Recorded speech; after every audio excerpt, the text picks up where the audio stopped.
한 주간 잘 지내셨습니까? 네, 저는 지난 한 주간 지난주 말씀을 함께 묵상해 보는 시간을 가졌습니다.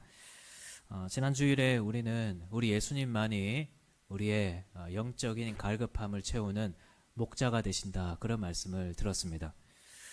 그래서 그 말씀을 다시 생각해 보면서 그렇다면 나는 정말 우리 예수님을 나의 목자로 생각하고 있는지, 그래서 나에게 어떤 영적인 갈증이 생겼을 때 그 갈급함을 가지고 주님 앞에 나아가는지 생각을 해봤습니다. 그러면서 지난주에 한 책을 읽었는데 그 책의 내용을 보니까 요즘 MZ세대가 어떤 종교에 대한 관심은 많이 줄어들었지만 여전히 영적인 것에 대해 큰 갈증을 느끼고 있다는 것을 볼 수 있었습니다. 그래서 요즘 핫플레이스 주변에는 꼭 사주와 타로와 같은 매장들이 있다고 하더라고요. 그 외에도 요즘 MZ세대는 명상이나 자기 돌봄이나 아니면 러닝크루와 같은 운동이나 또는 어떤 좋은 글들을 함께 묵상하고 필사하는 그런 모임들을 통해서 자신들의 영적인 갈증을 채우려고 한다는 것을 볼 수 있었습니다. 최근에는 어떤 이제 썬데이 노 플라스틱인가 그런 어떤 브랜드에서 이 플라스틱 재활용을 가지고 이 NFC 태그를 하면 그때그때 나에게 좋은 이제 말을 띄워주는 그런 상품도 굉장히 젊은 세대에게 유행을 했었다라고 하더라고요.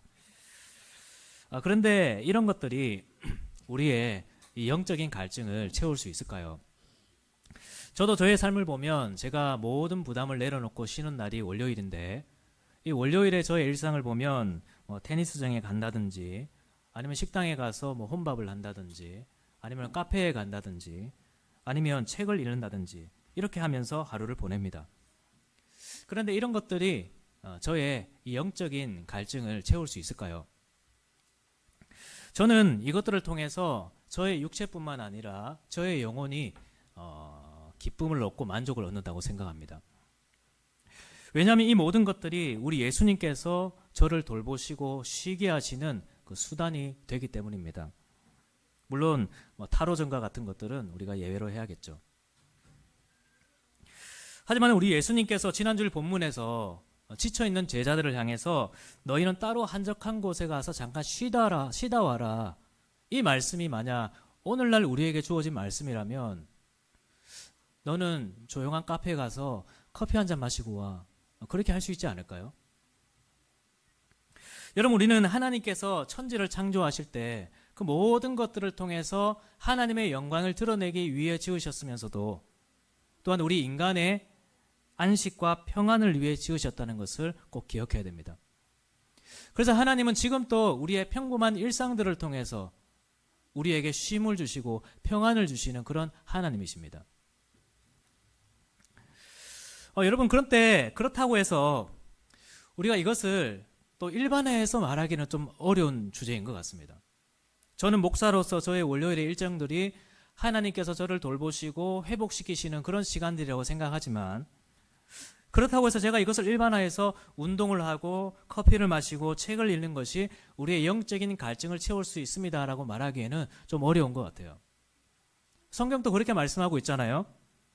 어떤 면에서는 성경도 하나님께서 우리에게 먹는 것과 마시는 것을 통해서 우리에게 기쁨을 주신다고 말씀하지만, 또 어떤 면에서는 우리가 그런 세상적인 것을 통해서는 영적인 만족을 얻을 수 없다고 말씀하고 계시기도 합니다.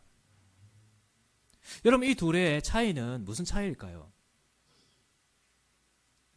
여러분, 우선 우리가 생각해 봐야 하는 것은 우리가 이렇게 일상적인 행위들이 우리에게 영적인 만족을 주지 못한다는 것은, 그런 우리의 일상적인 행위들이 어떤 종교적인 의식과 관련된 것이 아니어서 그렇게 말하는 것은 아니라는 겁니다. 무슨 말이냐니까 우리가 운동을 하고 책을 읽고 좋은 공간에 가고 카페에 가고 이런 일상적인 행위들이 우리가 교회에서 예배를 하고 전도를 하고 기도회를 하고 성찬식을 하는 이런 종교적인 의식과 관련된 것이 아니기 때문에 그것들이 우리에게 영적인 만족을 주지 못한다고 말하는 것은 절대 아니라는 거예요. 여러분, 우리는 그것을 오늘 본문에 나오는 이 바리새인들의 모습을 통해 볼 수 있는데, 이 바리새인들은 반대로 모든 것들을 종교적으로 의식화하며 살았던 사람들이었습니다. 오늘 본문에서는 먼저 식사하는 것에 대해서 나오는데 이 사람들은 식사를 하기 전에 꼭 손을 씻고 먹어야 된다고 가르쳤습니다. 또 4절에 보면 시장에 갔다 올 때든지 그러면 항상 손을 씻거나 물을 뿌려야 된다는 것은 이제 손을 씻는 거나 샤워를 한다는 것을 의미하는데 그렇게 씻어야 먹을 수 있다고 가르친 거죠. 그랬던 이유는 어떤 위생적인 이유 때문에 오늘날처럼 우리가 어떤 바이러스의 전염을 방지하기 위해서 그렇게 한 게 아니고 이것을 종교적으로 의식화하기 위해 그랬던 것입니다. 그래서 2절에 보면 이렇게 손을 씻지 않은 상태를 가르쳐서 부정한 손이다 그렇게 표현을 하고 있죠. 여러분 여기서 부정하다는 것은 구약의 종교 의식과 관련된 용어입니다. 구약 성경에 보면 하나님께서는 하나님께 제사를 드림에 있어서 반드시 정한 상태로 나와야 된다고 말씀을 해주셨습니다. 그리고 그것을 가르치시기 위해서 성막에 들어오면 손을 씻어야 된다는 그런 규례를 정해주신 것이죠. 물론 손을 씻는다고 해서 우리의 영혼이 깨끗해지는 것은 아니지만 그런 규례를 통해서 의식을 통해서 우리의 몸과 영혼이 하나님 앞에 정결하게 살아야 된다는 점을 가르쳐 주신 것입니다. 그런데 이 바리새인들은 이런 종교적인 의식을 우리의 일상적인 삶에도 적용했던 것입니다. 그래서 식사를 하는 것이나 여행을 하는 것이나 또 오늘날로 따지면 커피를 마시는 것이나 운동을 하는 것이나 책을 읽는 것이나 이런 일상적인 행위들을 종교적으로 의식화했던 것입니다. 여러분 그런데 이것은 우리 하나님께서 명하신 것이 아니었습니다. 물론 하나님은 우리의 일상생활 속에서도 우리가 하나님 앞에 거룩하고 정결하게 살아야 된다고 말씀하지만 그 말씀이 곧 우리가 모든 일상 속에 종교적인 의식화된 사람으로 살아야 된다고 말씀한 건 아니었죠. 구약의 하나님이 주신 이 의식은 우리가 그러한 삶이 되어야 된다는 것을 가르쳐주는 초등학문과 같은 것이죠. 우리의 삶 전체가 그렇게 종교 의식화 되어야 된다는 말씀은 아니었습니다. 그런데 바리새인들은 그들의 일상을 그렇게 의식화하고 또 그렇게 하면 마치 우리의 일상이 더 거룩해지고 하나님께서 더 기뻐하시고 그런 것을 통해 더 복을 주신다고 생각을 했던 거예요. 오늘날 따지면 커피를 마실 때는 꼭 회개기도를 하고 마셔야 되고 또 운동을 할 때는 꼭 찬양을 들으면서 운동을 해야 되고 또 책을 읽을 때는 반드시 성경과 함께 읽어야 되는 이런 식으로 어떤 일상적인 행위들을 종교적 의식화를 했던 것입니다. 물론 제 말은 이렇게 기도를 하는 것이나 찬양을 하는 것이 중요하지 않다고 말하는 것이 아닙니다. 그것을 의식화해버리고 또 그런 행위를 의무적으로 하면서 그렇게 하면 마치 우리의 일상이 더 거룩해지고 하나님의 돌보심을 받는다고 생각하는 그런 것은 아니라는 거예요. 우리의 삶 속에서 그런 의식화된 삶을 산다고 해서 우리가 하나님의 돌보심을 받는 것은 아니라는 겁니다. 여러분 지난주 말씀에서 우리 예수님께서 제자들에게 하신 말씀도 생각해 보십시오. 예수님은 지쳐있는 제자들을 향해서 아이고 너희들 수고 많았지. 좀 회복이 필요하니까 조용한 곳에 가서 통성기도 1시간 하고 와라. 그것이 너희들의 쉼이다. 그렇게 말씀하지 않으셨습니다. 또 가서 좀 쉬되 머리에 십자가 성호를 긋고 또 속으로는 주기도문을 외면서 쉬어라. 그렇게 말씀하지도 않으셨죠. 그러니까 우리의 일상이 어떤 종교적으로 의식화되어야 그것이 우리에게 하나님의 은혜가 주어지고 주님의 돌봄이 있는 그런 것이 아니라는 겁니다. 그래서 우리도 오해해서는 안 되는 것이 우리가 지난주 주일 말씀에서 우리가 세상에서 만족을 얻으려 하지 말고 우리의 목자 대신 주님 앞에 나아가 만족을 얻으려고 해야 된다 했지 않습니까? 그러면서 주님 앞으로 그러면 나아가는 길이 뭘까? 어떻게 하는 것이 주님 앞에 나아가는 것일까 생각하면서 그러면 내가 이제 교회 생활을 더 철저히 하고 이제 기도 시간을 1시간 더 늘리고 말씀을 더 의무적으로 읽어야겠구나. 그런 외적인 행위에 초점을 맞추려고 하지 않아야 된다는 겁니다. 다른 사람을 볼 때도 마찬가지입니다. 어떤 사람을 보니까 저 사람은 매주일을 정말 거룩하게 지키고 또 일상에도 보니까 기도나 큐티나 이런 것을 규칙적으로 하고 또 교회에서도 잘 섬기는 저런 모습 보니까 하나님의 복이 저 사람 속에 가득하겠구나. 그렇게도 생각하지 않아야 됩니다. 최근에 나온 이제 오무교회가 온대라는 책을 보면 오늘날 한국 교회는 어쩌면 탕자의 비유에 나오는 첫째 아들이 환영받는 교회가 아닐까 그런 얘기를 하는 장면이 있습니다. 이 탕자의 비유는 보면 이제 그 첫째 아들은 항상 아버지 옆에서 모범적으로 있었던 아들이지 않습니까? 그런데 둘째 아들은 그렇지 않았죠. 아버지 재산 가지고 탕진하고 유흥을 즐겼습니다.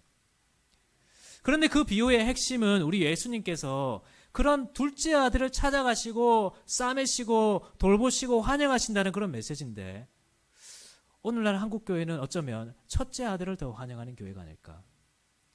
어릴 때부터 교회에서 신앙생활 모범적으로 하고, 또 기도를 해도 말이 술술 나오고, 교회의 전통이 뭔지도 알고, 그래서 교회의 전통의 틀 속에 벗어나지 않고 그 속에서 모범적으로 신앙생활하는 그런 사람을 환영하는 한국교회가 아닌가, 그렇게 지적하는 장면이 있습니다.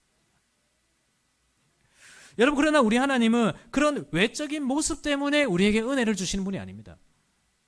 하나님은 우리에게 너 그 카페 가는 거 뭐 그렇게 시간을 낭비하고 있냐, 집에 가서 기도나 1시간 더 하지, 그렇게 말씀하는 분 아니세요. 오히려 먹고 마시고 즐기면서 하나님께서 주시는 만족을 얻으라고 말씀하고 계십니다. 전도서 2장 24절에 보면 사람이 먹고 마시며 수고하는 것보다 그의 마음을 더 기쁘게 하는 것은 없나니 내가 이것도 본즉 하나님의 손에서 나오는 것이로다. 우리는 먹든지 마시든지 무엇을 하든지 다 하나님의 영광을 위해 할 수 있고, 또 그 모든 것들을 통해서 하나님의 돌보심과 위로를 받을 수 있는 것입니다. 사랑하는 여러분, 그렇다면 무엇이 중요하다는 것입니다. 우리가 우리의 일상적인 것을 통해서 이렇게 하나님의 돌보심과 위로를 받을 수 있다면, 그렇다면 무엇이 우리의 그런 일상적인 삶을 그런 복의 통로가 되게 한다는 걸까요? 여러분, 예수님은 이 바리새인들을 보시고는 이렇게 말씀하셨습니다. 6절인데요. 우리 함께 읽어보면 좋겠습니다. 시작. 이르시되 이사야가 너희 외식하는 자에 대하여 잘 예언하였도다. 기록하였으되 이 백성이 입술로는 나를 공경하되. 여러분, 예수님은 지금 그들에게 어떤 문제를 말씀하고 계십니까? 그들의 마음의 문제를 말씀하고 계십니다. 여러분, 중요한 것은 우리 예수님께서 그들의 외적인 행위 그 자체를 문제라고 말하지 않는다는 것입니다. 그들의 의식화된 그런 행위가 문제가 아니고, 그런 행위 속에 하나님을 향한 진실된 마음이 없는 그것이 문제라는 거예요. 물론 이들도 처음에는 하나님을 향한 그 마음을 표현하기 위해서 이런 의식들을 만들어냈을 것입니다. 하지만 시간이 지나다 보니 언젠가부턴가 그런 마음은 사라지고, 언젠가부턴가 의무감과 외적인 모습만 남아 있었던 거예요. 예수님은 지금 그런 마음의 문제를 말씀하고 계십니다. 사랑하는 여러분, 우리가 오늘 본문에서 알 수 있는 것은 뭘까요? 하나님은 우리의 마음을 원하신다는 거예요. 하나님은 우리가 먹든지 마시든지 무엇을 하든지 다 하나님을 생각하고 하나님을 기뻐하며 하나님께로부터 주어지는 은혜라고 고백하기를 원합니다. 오늘 예배를 드릴 때도 어떤 의무감에서 하는 것이 아니라 하나님을 향한 마음을 가지고 하나님을 사랑하고 하나님이라는 그 존재 그 자체만으로 기뻐하는 그 마음을 가지고 하나님 앞에 나아가는 그런 마음이 중요하다는 거예요. 우리의 일상을 살아갈 때도 마찬가지입니다. 우리 일상 속에서도 하나님을 향한 마음을 담아서 살아가는 것이 하나님의 돌보심과 위로를 받는 거라는 거예요. 물론 어떤 분들은 이런 의무감에서 하는 행위도 중요하다고 생각하실 수도 있습니다. 물론 그렇죠. 제가 지금 예배하는 것과 이런 종교적인 의무감을 가볍게 말하는 것이 아니잖아요. 너무 중요한 것입니다. 이런 설교를 들었다고 해서 그런 의무감을 놔버려서는 안 되는 거예요. 중요한 것은 그 의무감의 시작이 우리의 마음이어야 한다는 것입니다. 그런 마음이 없는 의무감을 가지고 내가 하나님을 섬기고 있고 하나님의 돌보심을 받고 있다고 생각한다면 그건 착각이라는 거예요. 여러분, 존 파이프 목사님이 이런 말을 했는데요. 의무 수행도 고상한 일 아닌가. 의무적으로 섬겼더라도 우리는 그 사람을 존중한 것이 아닌가. 꼭 그렇지만은 않다. 마음을 담지 않았다면 존중이 아니다. 의무감으로 나온 장미라는 말은 형용 모순이다. 한 인격인 아내를 향한 자발적인 애정에 감동하여 산 장미가 아니라면 그 장미는 아내에게 존중의 의미가 되지 못하고 도리어 모욕이 된다. 사실 그 장미는 아내를 형편없는 존재가 되게 한다.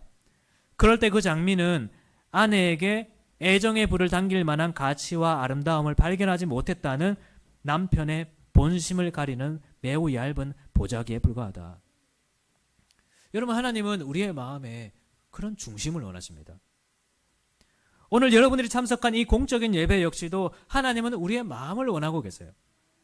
만약 여러분들이 그런 마음을 가지고 우리의 목자 되신 주님, 그 선하신 그 주님께서 이 예배를 통해 나의 영적인 갈급함을 채워주기를 바라며 오셨다면 여러분들은 반드시 주님의 위로를 얻고 돌아갈 것입니다.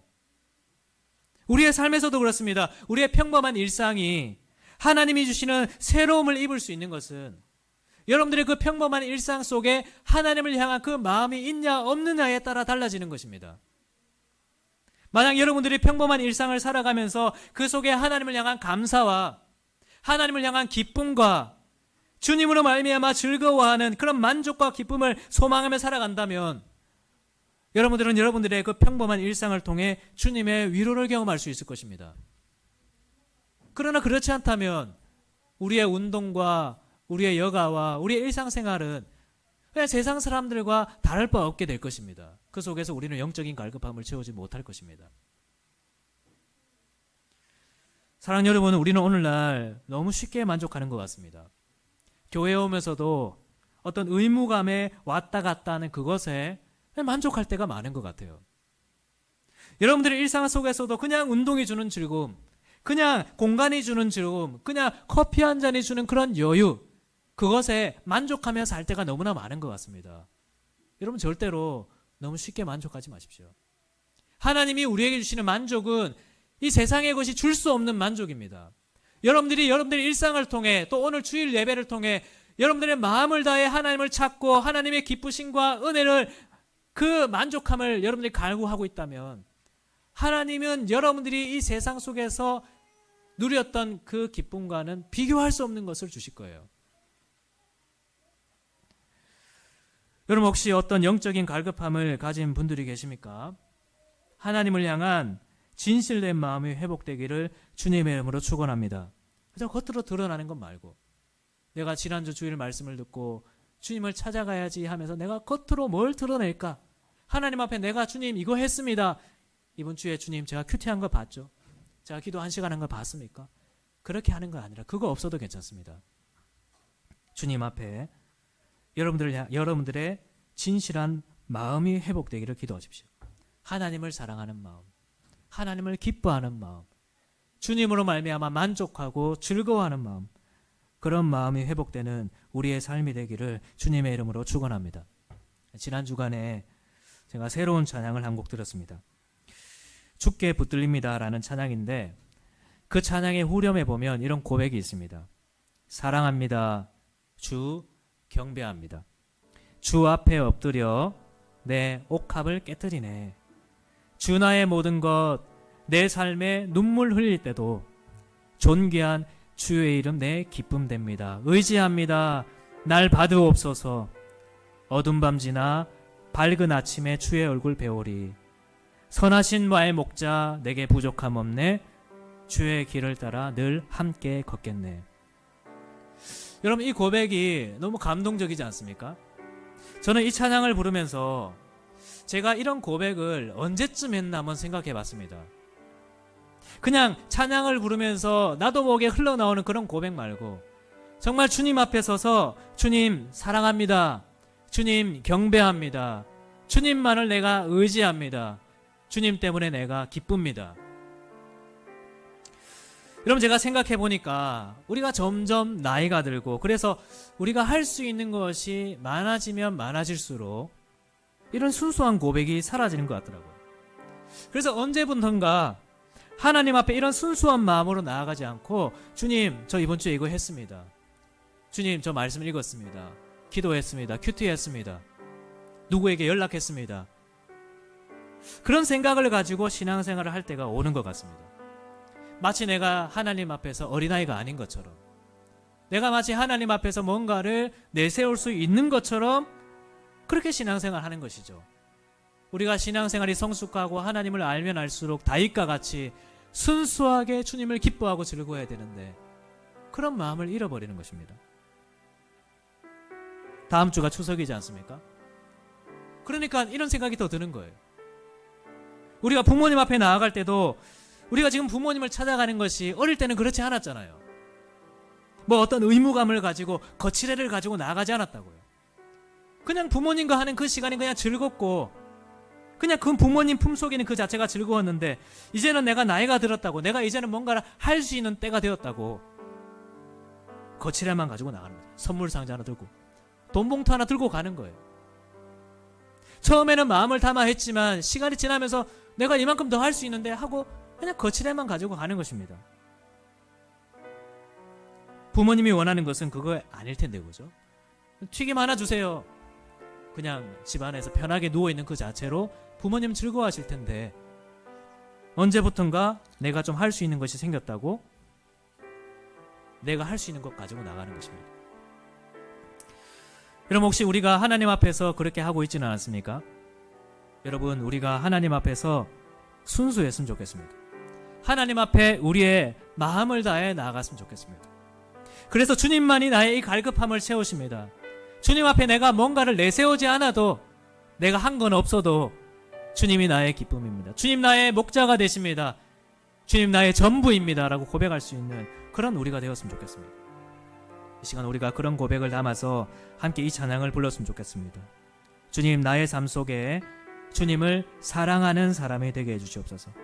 어떤 거칠애를 가지고 주님 앞에 나아가는 것이 아니라 주님을 사랑하는 마음, 주님을 기뻐하는 마음, 우리의 선한 목자 대신 주님 앞에 나아가는 우리가 되게 해주시옵소서. 함께 찬양하며 고백합시다.